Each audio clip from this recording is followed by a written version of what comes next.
Howdy, and welcome to Wise About Texas, the Texas History Podcast. I want to again thank all the listeners for your continued great feedback on this podcast. I hope you'll take a minute to leave a review on iTunes so other Texas history lovers can find the show. And don't forget to send in your suggestions for stories that you'd like to learn more about. Well, it's primary election season here in Texas, in case you haven't noticed, and elections in Texas always make for good stories. Today, you're going to learn about a gubernatorial election that resulted in an armed standoff in the Capitol and the Supreme Court that changed Texas history based on a semicolon. So let's go back to 1873 and get wise about Texas. 1873 was a tough time in Texas.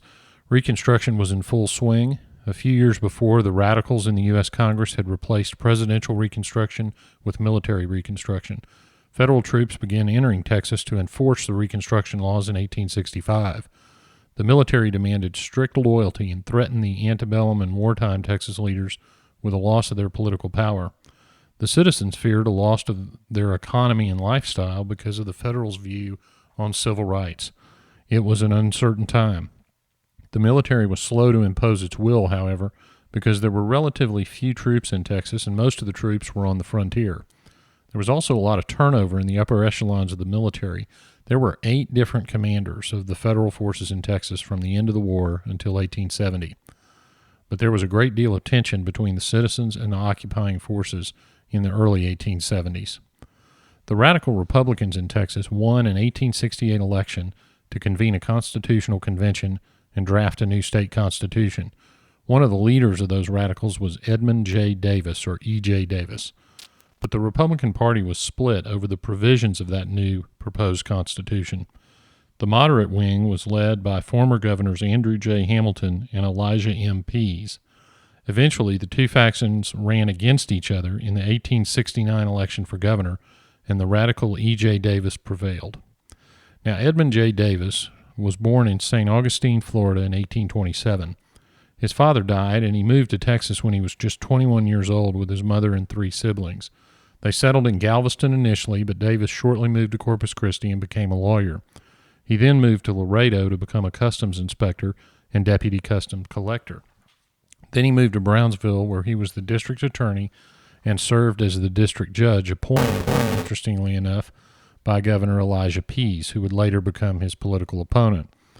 He was a district judge in 1861 when the secession convention occurred in Texas. Davis was a staunch Unionist like Sam Houston and tried to get elected to the convention but was defeated. After Texas seceded, Davis refused to take the oath of loyalty to his new country, just like Sam Houston, and he vacated his judicial office in April 1861.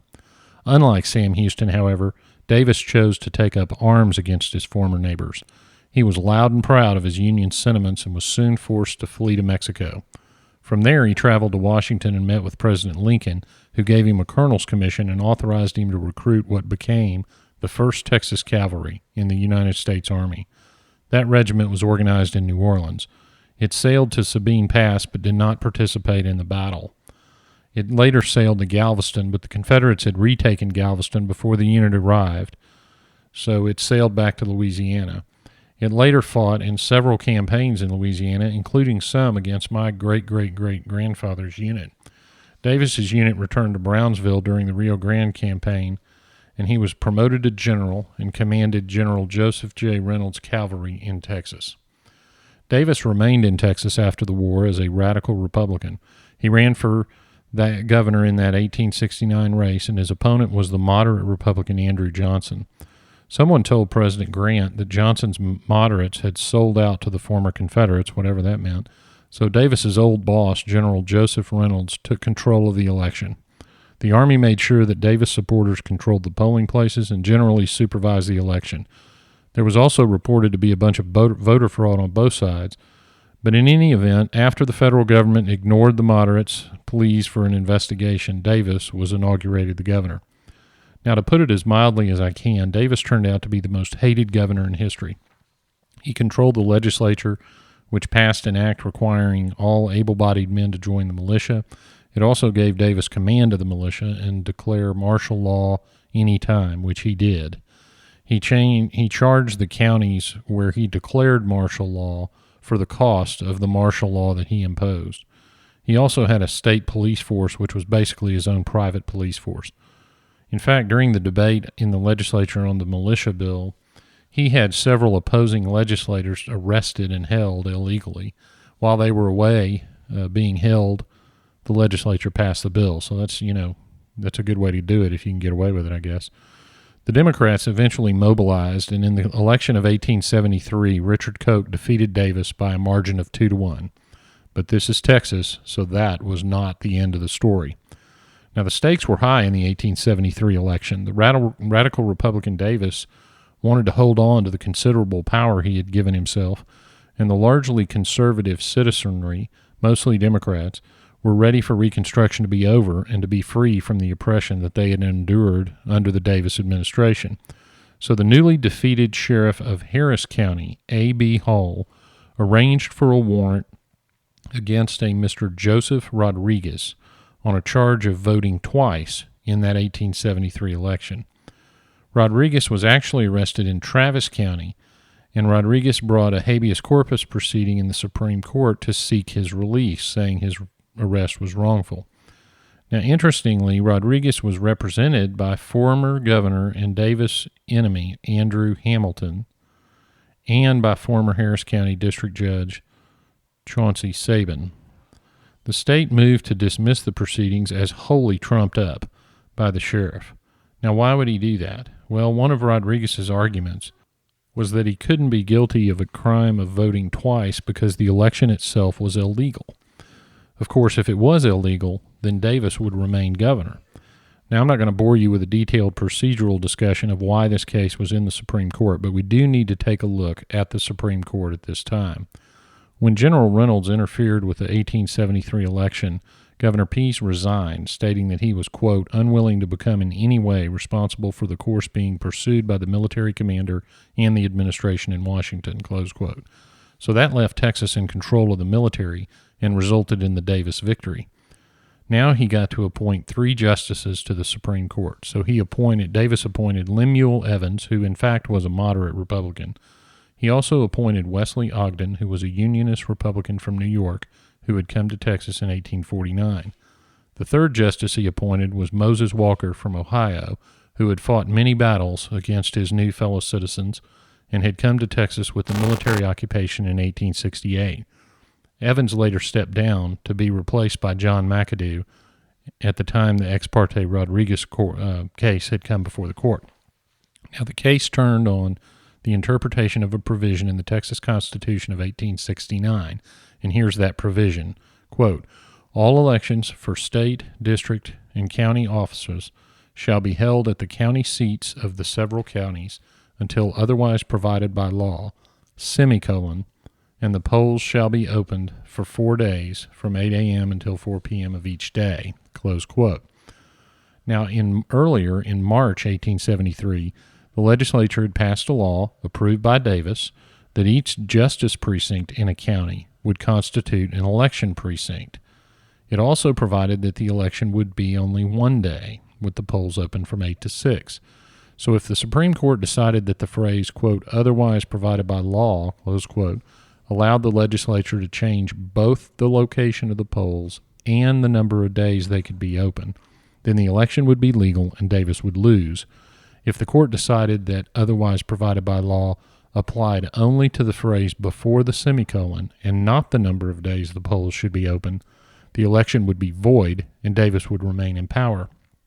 So when the time came for closing arguments in the hearing, the state's lawyer made a passionate closing argument drawing on the popular sentiment to end Reconstruction. And here's some of the things he said. Quote, 3 times have the people of Texas, since the surrender, attempted to establish civil government. Once they were remanded by the federal power to a condition of territorial vassalage. Once, if we may believe the eloquent adversary, they were defrauded of their choice by a military commander. And now he himself leads the van in the 3rd assault and attempts, by the more insidious approaches of judicial construction, to stifle again the popular voice and substitute a reign of anarchy. Why, on the very eve of the meeting of the people's representatives, Is this strange haste shown to test this question?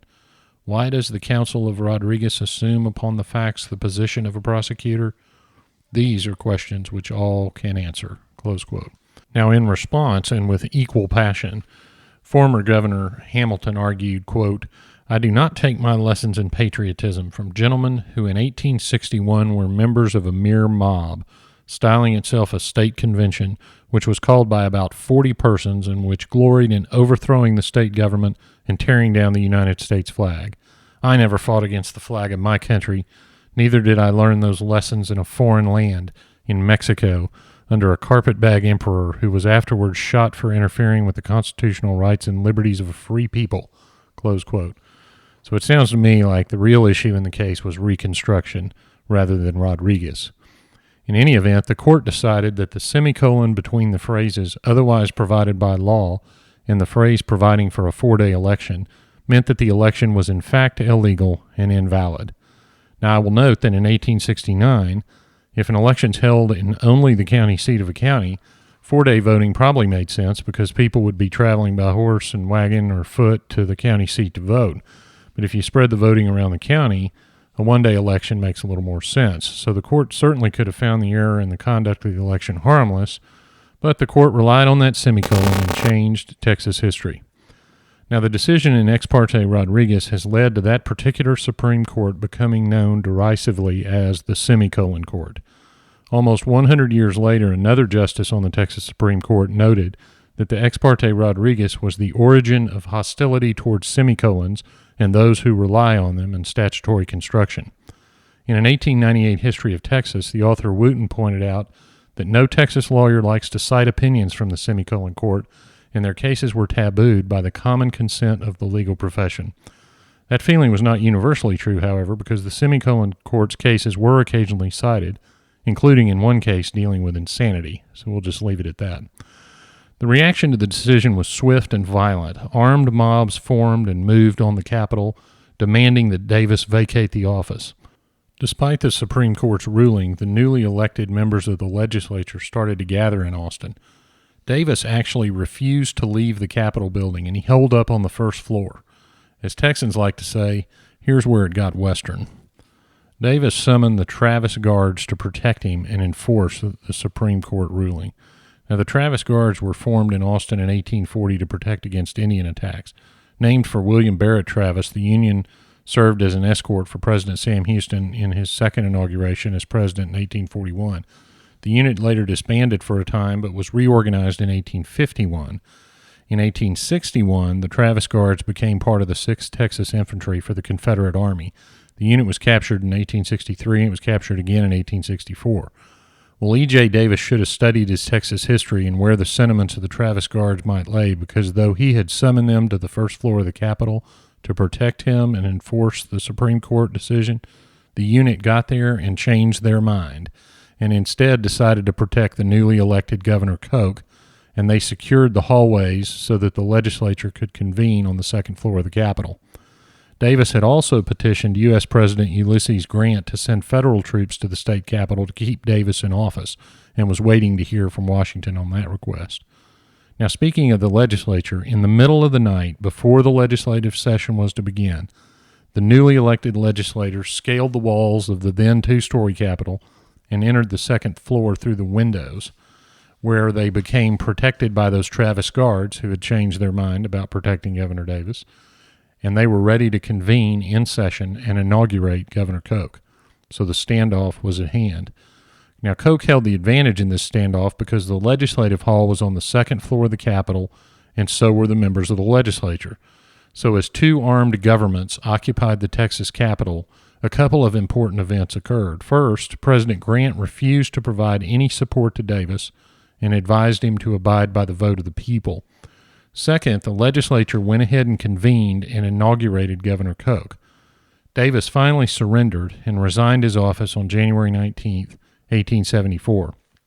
Now, it is reported that as he left the Capitol building, mumbling about how unfair everything was, future Texas Governor John Ireland kicked him in the pants.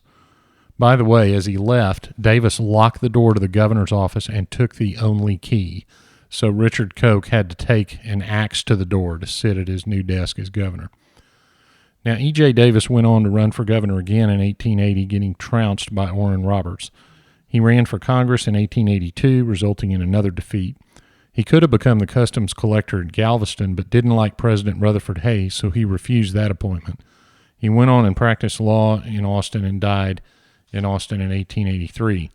Richard Koch, on the other hand, was a fairly successful governor. The new Constitution of 1876, which, by the way, is our current Constitution, was adopted during his term. He also presided over the opening of my alma mater, Texas A&M University. He was reelected by a margin of 3-1 and was later elected to the U.S. Senate from Texas in 1876, and his admirers in the Senate nicknamed him Old Brains. He served in the Senate until 1894 and died in Waco in 1897. The Koch-Davis election and the resulting standoff is another story that seems like it could only happen in Texas. My friend and author James Haley astutely observes that in his History of the Texas Supreme Court that Texans largely view justice as the will of the people, with the Supreme Court's job to give it effect. Perhaps that explains why the Constitution that was adopted under Governor Koch provided for the election of judges, which remains our system to this day. So now we come to the segment of the show called Getting There, and unfortunately the old Capitol building where this standoff occurred burned down and was replaced by our current Capitol building, but it is on the same spot. You can actually join the 2nd Regiment of the Texas State Guard today and belong to the same unit that traces its lineage to the Travis Rifles. So if you really want to connect to this story, you can look into enlisting there.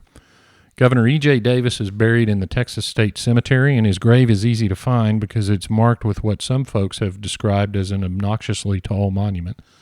Governor Richard Koch's grave can be seen in the Oakwood Cemetery in Waco, and I'll put some pictures up on the website of those places. Another interesting place to visit is the old Supreme Court chamber in the current Capitol building, and this is not where the Semicolon Court met, but it is where the Supreme Court met from 1888 to 1959, and it's located on the 3rd floor of the Capitol building. I also encourage you to check out the Texas Supreme Court Historical Society website for more information on the history of the Texas Supreme Court, including the Semicolon Court. And you can see that at www.texascourthistory.org. Well, that wraps it up for another episode of Wise About Texas. Be sure and leave a review on iTunes so other Texas history lovers can find the show. I hope you'll like and share the Wise About Texas Facebook page and follow the show on Twitter @WiseAboutTexas. So until next time, thanks for listening. God bless Texas, and we'll see you down the road.